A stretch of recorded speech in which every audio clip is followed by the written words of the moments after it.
أعوذ بالله من الشيطان الرجيم بسم الله الرحمن الرحيم يسبح لله ما في السماوات وما في الأرض الملك القدوس العزيز الحكيم هو الذي بعث في الأميين رسولا منهم يتلو عليهم آياته ويزكيهم ويعلمهم الكتاب والحكمة وإن كانوا من قبل لفي ضلال مبين وآخرين منهم لما يلحقوا بهم وهو العزيز الحكيم۔ سورۃ الجمعہ، جس میں سورہ جمعہ کے متعلق خصوصی احکام ہیں اور جمعہ کی اہمیت اور فضیلت کا تذکرہ ہے، جو ہفتے میں ایک مرتبہ اللہ تعالیٰ نے اس امت کے لیے عید المومنین قرار دیا ہے، جس میں ایک خصوصی عبادت کا حکم دے رکھا ہے۔ اس کی خصوصی عبادت کے لیے یہ بھی تاکید کی کہ نماز سے پہلے، نماز کے ختم ہونے تلک سارے کاروبار سے انسان دستبردار ہو جائے اللہ کی عبادت کے لیے، پھر اس کے بعد اللہ کی اجازت سے اپنی زندگی کے ہر کام میں جٹ جائے۔ اس قسم کا جو کرے گا وہ اللہ تعالیٰ کے فضل کا طالب ہے، اس کے خلاف جو کرے گا وہ اللہ تعالیٰ کا فضل نہیں مانتا ہے، اللہ کے احکام میں کاہلی تساہل برتتا ہے۔ اس سورہ کا آخر حصہ ہے جس میں یہ ذکر کیا گیا ہے۔ سورہ کے شروع میں پیغمبر صلی اللہ علیہ وآلہ وسلم کے خصوصی کام اور مقاصد نبوت کا تذکرہ ہے، جس سے اس قوم کو پاک کرنا، اللہ سے بندوں کو ملانا، اللہ سے بندوں کو قریب کرتے چلنا، اس کا تذکرہ ہے۔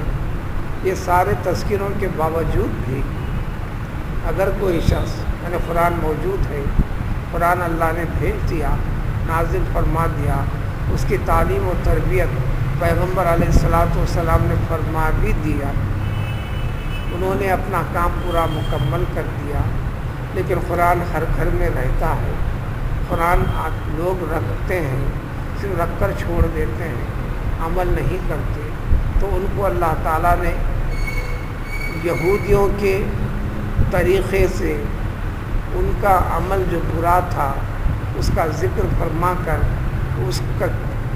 اس کا نمونہ پیش کر اس امت کو تاکید کی ہے کہ تم ایسے نہ بنو، جبکہ ایسے بنے ہوئے بہت سارے مسلمان ہیں۔ ان سے کہا گیا ہے کہ اللہ تعالیٰ کا کلام ان کے اندر موجود ہے، رکھے ہوئے ہیں، لیکن اس سے استفادہ نہیں کرتے، اس کی تلاوت نہیں کرتے۔ بالکل ان کی مثال ایسی ہے، گدھوں کی جیسی ہے۔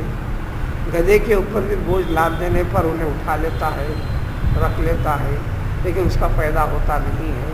تو اسی طریقے سے ایک انسان بھی اللہ تعالیٰ کا بڑی مرتبت والا، بڑے فضائل والا، انسان کو بڑا درجہ دلانے والا، کہ خصوصی احکام پیش کرنے والا کلام پاک ان میں موجود ہے، جب اس سے استفادہ نہیں کرتے تو یہ انسان ہو کر بھی گدھے ہیں۔ جس طرح گدھے کو کچھ فائدہ ہوتا نہیں اس کے اوپر کتابیں رکھنے سے، یہ لوگ بھی اللہ تعالیٰ کا کلام رکھ کر فائدہ نہیں اٹھا رہے ہیں۔ تو اس میں تشبیہ دیا اللہ تعالیٰ نے ایسے انسان کو گدھے سے۔ الغرض اس سورہ کی روزانہ تلاوت کی بھی اہمیت ہے، خاص طور پر نماز عشاء کے بعد سورہ ملک کی، سورہ جمعہ کی، عشاء کے بعد سورہ ملک کی اور سورہ جمعہ کی۔ جو قرآن فضیلت سے جڑنے والے لوگ ہیں ان کے لیے تاکید ہے کہ روزانہ کی تلاوت میں سورہ جمعہ کو بعد نماز عشاء، اسی طرح سورہ ملک کو بعد نماز عشاء کی فضیلت اور اہمیت پیش کی گئی ہے۔ الغرض اللہ رب العزت جو ملک ہے، بادشاہ ہے ساری کائنات، اللہ کو اس کے صفت سے جانو اور مانو. اللہ اس کی ذات کا نام ہے. وہ ذات کے کام بتاتا ہے. جتنے کام ہیں وہ اس کے نام ہیں. وہی اسماء حسنیٰ ہے. مثلا غفور الرحیم ہے. غفور غفاریت اس کا کام ہے. مہربانی فرمانا اس کا کام ہے. رحمان انتہائی مہربان. نافرمانی کرنے کے باوجود بھی بندوں پر وہ مہربان ہے. جیسا کہ انسان کے مشاہدے میں ہے. دنیا کا سب سے بڑا حصہ اللہ کی نعمتوں کی ناشکری کرتے ہوئے ان نعمتوں کو اللہ کی طرف منسوب نہیں کرتا، مخلوق کی طرف منسوب کر کر مختلف طور طریقے اختیار کر لیتا ہے تقدس کے. جو شرک ہے اس کے باوجود بھی مشرکوں کے اوپر بھی اللہ تعالیٰ مہربان ہے. یہ سارے کے سارے اللہ کے کام ہیں. وہی معنی اور مطلب ہے وَلِلَّهِ الْأَسْمَاءُ الْحُسْنَىٰ فَادْعُوهُ بِهَا. اللہ کے بہت سے اچھے اچھے نام ہیں، یعنی کام ہیں. اللہ تعالیٰ اپنی شناخت اور پہچان اپنے کاموں کا تذکرہ فرماتے ہیں. اس کے کاموں کو دیکھو تو تمہیں تمہارا رب سمجھ میں آئے گا. تمہارا خدا کون ہے تمہیں پتہ چل جائے گا. اسی لیے تاکید بھی فرما دی. پیغمبر علیہ الصلوۃ والسلام نے عملی طور پر تفکروا فی خلق اللہ ولا تفکروا فی ذات اللہ. غور و فکر کرنا شروع کرو اللہ تعالیٰ کی مخلوق میں. تکلف، تفکر، تمرز یہ ایک انداز ہے عربی کا جس میں انسان کو اپنی جد و جہد لگا کر کچھ کرنا پڑتا ہے. محنت لگانی پڑتی ہے. تو تفکر اپنی محنت لگا کر غور کرو. بالکل یہی حکم قرآن نے دیا. اسی کی تفصیل پیغمبر علیہ الصلوۃ والسلام نے فرمائی تھی. الذین یتفکرون فی خلق السماوات والارض. اللہ کے جو حقیقی بندے ہوتے ہیں آسمان اور زمین خلقت یہ ساری چیزوں کے اوپر جب بھی نظر پڑتی ہے اللہ کی قدرت کا نمونہ اور جلوہ ڈھونڈتے ہیں اور تلاش کرتے ہیں. ہر موسم کے لحاظ سے، ہر حال میں، صبح ہو کہ شام ہو. اللہ تعالیٰ نے جو آنکھیں دی ہیں دراصل اس عبادت کے لیے دی ہیں. ضمنی طور پر انسان اپنے مقاصد اس ضمنی طور پر ہیں، جبکہ انسان اس دنیا کے اندر اس کو اصل مقصد بنایا ہے. تفکر فی خلق اللہ کو مقصد ثانوی رکھا ہے یا بھول گیا ہے. تو اس سورہ کے اندر اللہ تبارک تعالیٰ اپنے 4 ناموں کا تذکرہ فرماتے ہیں. اس سے سورہ کی ابتدا کرتے ہیں. سورہ جمعہ کی وہ اللہ تبارک تعالیٰ جو ملک ہے یعنی بادشاہ ہے ساری کائنات کا، قدوس ہے، بالکل پاک ہے ہر قسم کے عیب سے. ہر وہ چیز جو بڑائی میں انسان ذکر دوسری طرف کرتا ہے ان ساری چیزوں سے پاک ہے. عزیز، زبردست، طاقت قوت والا، بڑی حکیم حکمت والا ہے. اس اللہ تبارک تعالیٰ کے لیے سب بہو تسبیح خواں ہیں. تسبیح بیان کرتے رہتے ہیں، تسبیح بیان کر رہے ہیں. کوئی 7 سورے ہیں تسبیح کے لفظ سے ذکر ہے. کہیں سبحہ کے ساتھ ہے، کہیں یسبحو کے ساتھ ہے. جہاں جہاں سبحہ کے ساتھ ہے بیان کیا ہے. یہاں پر بھی نہ صرف بیان کیا ہے بلکہ بیان کر رہے ہیں اللہ کی تسبیح، پاک بازی کو.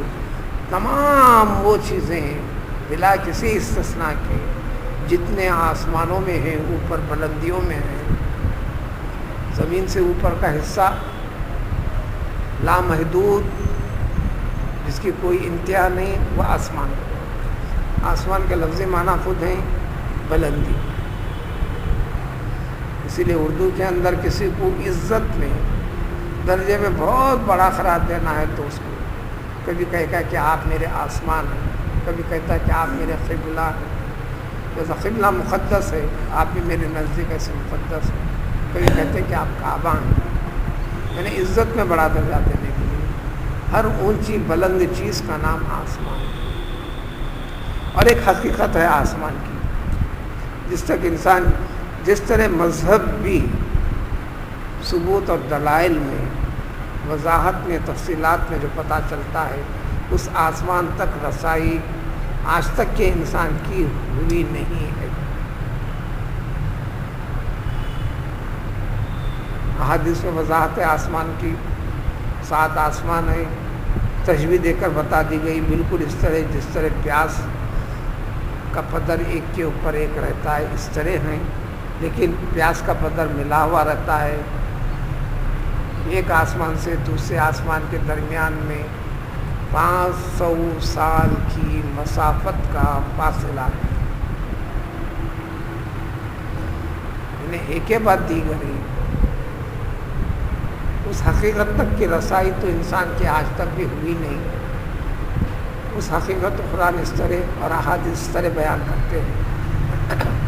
جب وہاں تک رسائی ہوئی نہیں تو انسان نے سبع سیارہ کو، 7 بڑے بڑے ستاروں کو آسمان قرار دے لیا۔ یہ 7 آسمان جب تک 7 کی تحقیق تھی، جب ان کی تحقیق بڑھتے ہوئے 9 ہو گئے، جب ان کی تحقیق کرتے ہوئے 10 ہو گئے، اور آج تحقیق میں 11 تک ہیں۔ ان 11 کی وضاحت واقعات و تفصیلات معراج النبی صلی اللہ علیہ وسلم میں بہت پہلے سے 11 کا تذکرہ، جبکہ یہ آج کی دنیا میں اب 11ویں سیارے کی تلاش تک پہنچے ہیں انسان۔ اب انشاءاللہ اس کے بعد پہنچ نہیں پائیں گے، اس لیے کہ معراج کے واقعے سے 11 تک کا تذکرہ ہے۔ اب چھوٹے ستارے طیارے وہ لامحدود ہیں، انسان اس کی گنتی آج تک بھی کر نہیں پایا، نہ کر سکے گا، ان گنت ہے۔ الغرض ان آسمانوں میں بھی جو کچھ ہے، سمجھ میں آنے والی بات، فرشتے ہیں، ہماری سمجھ سے باہر کی بات، اور ہوگا جو بھی چاہے، جو اللہ تعالیٰ خوب اور بہتر جانتے ہیں۔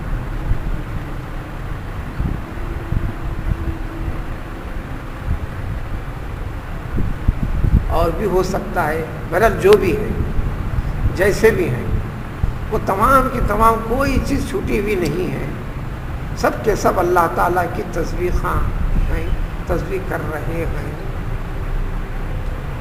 وضاحت ہم کو ملتی ہے معراج کے واقعات میں، ہر آسمان میں فرشتوں سے ملاقات ہوئی، ہر ایک کی عبادت کا طریقہ الگ ہے، وہ سارے آسمانوں کی فرشتوں کی عبادت کے طریقوں کا مجموعہ نماز میں کر دیا گیا۔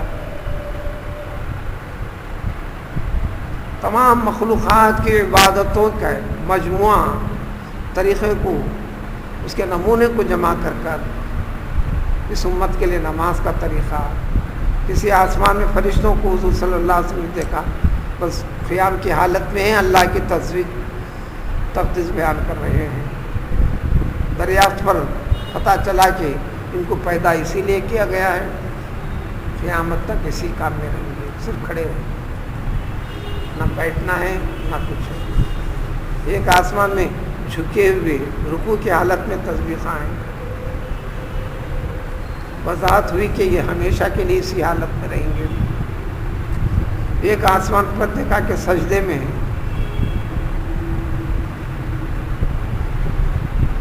وہاں پر بیان ملا، اس کے بارے میں وضاحت ملی کہ یہ قیامت تک کے لیے ہمیشہ اللہ کی تسبیح سجدے کی حالت میں کر رہے ہیں۔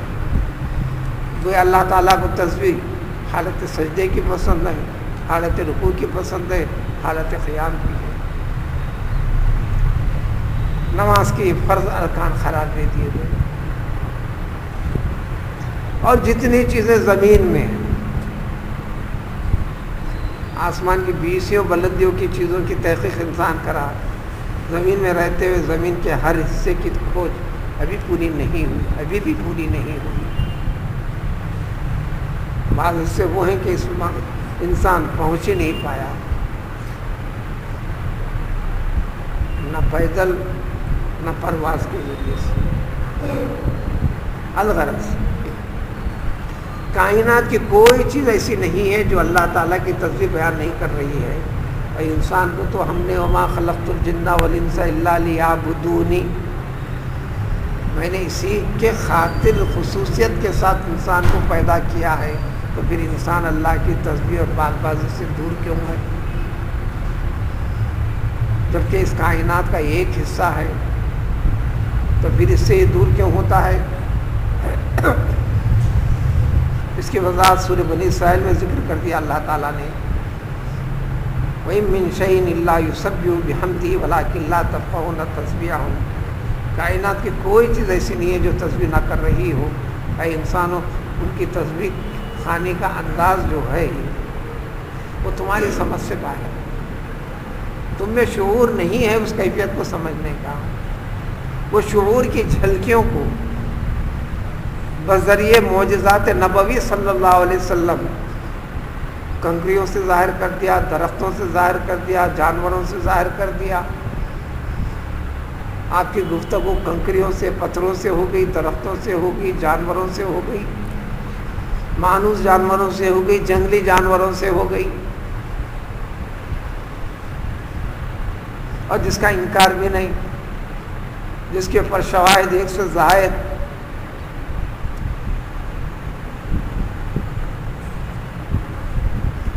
تو اس اللہ تبارک و تعالیٰ کی تسبیح کا حکم اس بندے انسان کو ہے۔ ان کا ذکر کر کر، حوالہ دے کر، تمہارا رب وہ ہے، یعنی کائنات کی کوئی چیز ایسی نہیں جو اللہ تعالیٰ کی قدرت سے باہر ہے، مختصر خلاصہ۔ اور کائنات کی کوئی چیز ایسی نہیں، کوئی بھی چیز ایسی نہیں ہے جو اللہ تعالیٰ کے حکم کی نافرمانی کرتی ہو۔ اب رہا تعلق صرف انسان کا، انسان کو اسی کا حکم ہے۔ وہی اللہ تعالیٰ ہے جس نے مبعوث فرمایا، نبوت دے کر انتخاب فرمایا، ناخواندہ، ان پڑھ انسانوں کے درمیان میں ایک رسول کا انتخاب فرمایا۔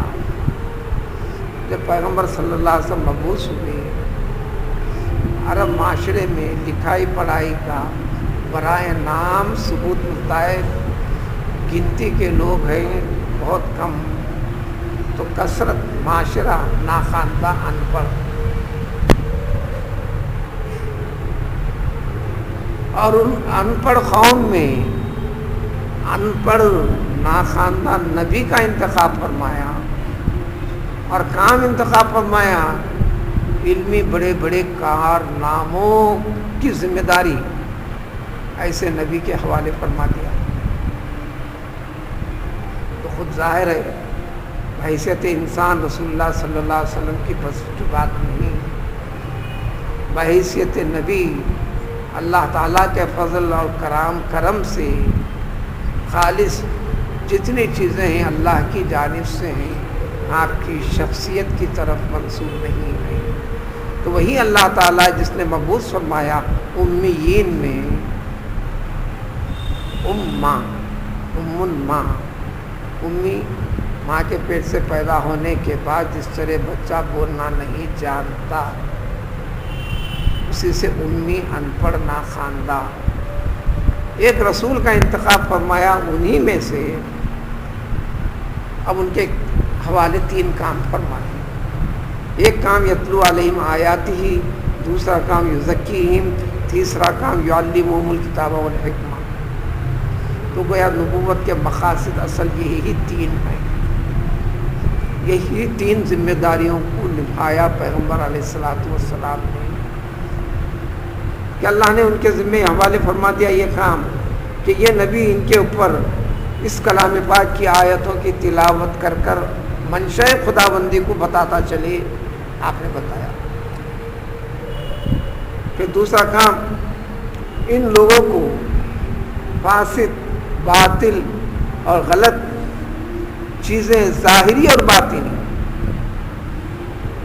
بدن لباس سے لے کر دل کی پاکی بھی، اخلاق کی پاکی بھی، ان کو پاک کرنا ایک ذمہ داری دی۔ اس لیے احکام جہاں قلب کو پاک کرنے کے ہیں، اسی طرح بدن کو پاک کرنے کے، کپڑے کو پاک کرنے کے، بلکہ ایمان کا آدھا حصہ قرار دیا الطہور شطر الایمان، جو اہل اللہ ہے جو ایمان کی حقیقت جانتے ہیں، کسی لمحہ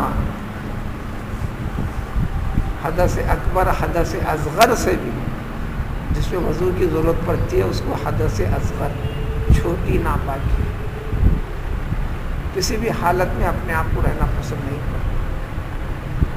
بعضوں نے شخصی طور پر یہاں تک اہتمام کیا اور کرتے ہیں، طہارت خانے سے نکلنے کے بعد اس سے قریب تر جو دیوار زمین پاک میں دکھ جائے تو وضو تک پہنچتے، وضو خانے تک پہنچنے تک کے لیے تیمم کر کر وضو خانے تک پہنچ کر پھر فوراً وضو کرنے لگے، تاکہ وہاں سے وہاں تک کی رسائی بھی ناپاکی میں ہونے نہ پائے۔ سادے سیدھے الفاظ میں اتنا باریکی میں بھی نہ جائے انسان تو ہمیشہ باطہارت رہنا یہ سب سے بڑا کمال، سب سے بڑی فضیلت، ایمان کے سب سے بڑے زیور کو اختیار کر رہا ہے، تو پھر دوسرے ایمانیات والی چیزوں تک رسائی، اس کی تاثیر، اس کی حقیقت اس انسان کے اندر منتقل ہونا اور آسان ہوتے چلے گا۔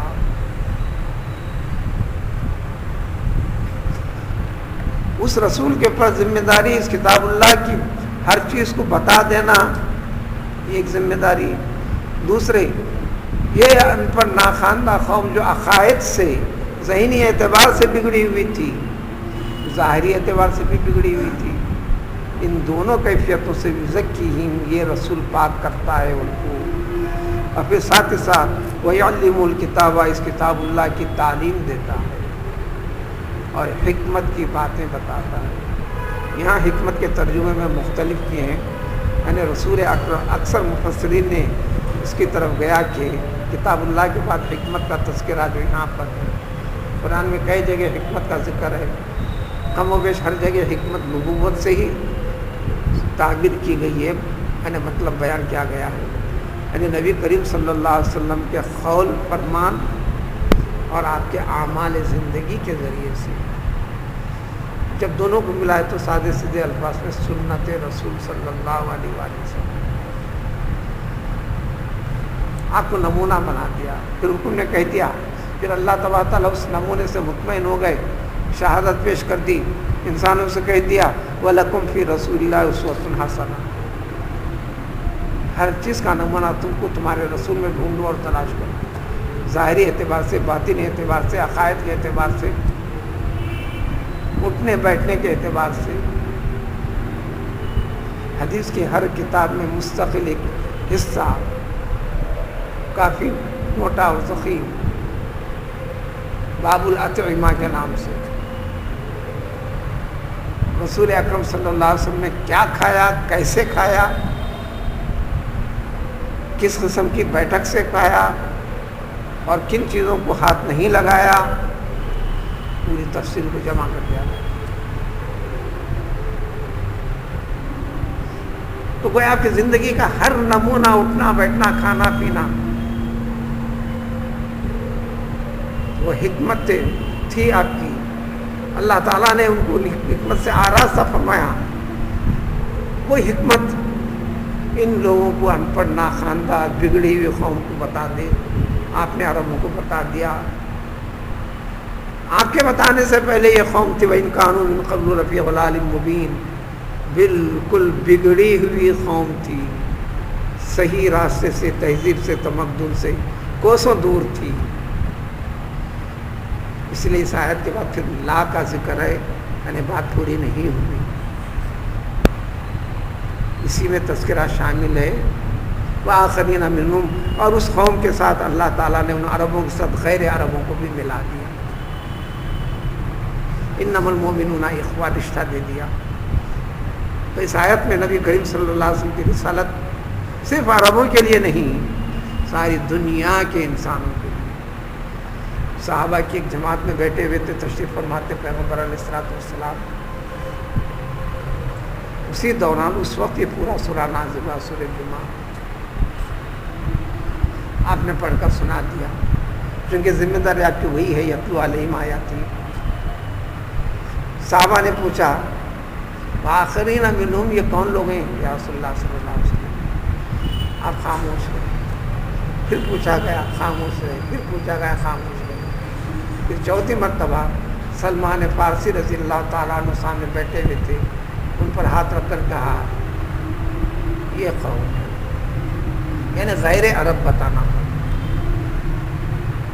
صرف عربوں کے ساتھ خصوصیت نہیں ہے، غیر عربوں کے بھی عقائد باطلہ کو ختم کرا کر صحیح عقیدے کی تعلیم دے دی۔ غیر عربوں کے لیے بھی جو بگڑے ہوئے ظاہری اور باطنی ساری کیفیتوں سے پاک کرنے کے لیے، اور جب مسلمان ہو گیا، اسلام کے ساتھ جڑ گیا، تو پھر ایک برادری کا رشتہ دے دیا۔ تو آخرین منہم لما یلحقوا بہم، اس وقت جب سورہ نازل ہوا تھا، یہ وہ پیغمبر ہے کہ جو ان کے ساتھ دوسروں کو بھی شامل کر دیا، اگرچہ کہ یہ لوگ ابھی تک ان میں شامل نہیں ہوئے، یعنی دین ابھی تک عربوں میں چل رہا ہے اس نبی کے ذریعے سے، اس نبی کے ذریعے سے ان کا دین غیر عرب سے نکل کر غیر علاقوں تک بھی پہنچ جائے گا۔ اور ایسا کرنے پر اللہ تبارک تعالیٰ قادر ہیں، عزیز ہیں، زبردست طاقت اور حکمت والے ہیں، یہ ہو کر دے گا۔ اور یہ ہونا صرف اور صرف اللہ کا فضل ہے، کسی کے سر پر اس کا صحرا نہیں جاتا۔ ذالک فضل اللہ، یہ اللہ تعالیٰ کا فضل ہے، اور جس سے کام لینا ہے لیتے ہیں، یؤتی من یشاء، اپنے بندوں میں سے جس کو چاہے عطا کرتے ہیں۔ اب انسان کہتا ہے کہ فلاں کی وجہ سے اسلام فلاں جگہ پھیلا، فلاں جگہ پھیلا، فلاں جگہ پھیلا، یعنی اللہ نے اپنے فضل سے ان کے لیے انتخاب فرمایا، وہ توفیق دی، وہ ہمت دی۔ اور جب بھی اللہ تعالیٰ اور جو بھی کرنا ہے کر سکتے ہیں، ذالک واللہ ذو الفضل العظیم، اللہ تعالیٰ بہت بڑے فضل والے ہیں، ان کے فضل میں کوئی کسی قسم کی کمی نہیں ہے۔ اس جیسے عظیم مقصد سے جو انسان دور رہتا ہے، اب بتاؤ کیا وہ انسان ہو سکتا ہے تو شکل انسان کی، لیکن حقیقت اس کی گدھے کی ہے، اس کے سوا کچھ بھی نہیں۔ اس لیے اس کی وضاحت اور تفصیل اگلے آنے والی آیت میں آتی ہے۔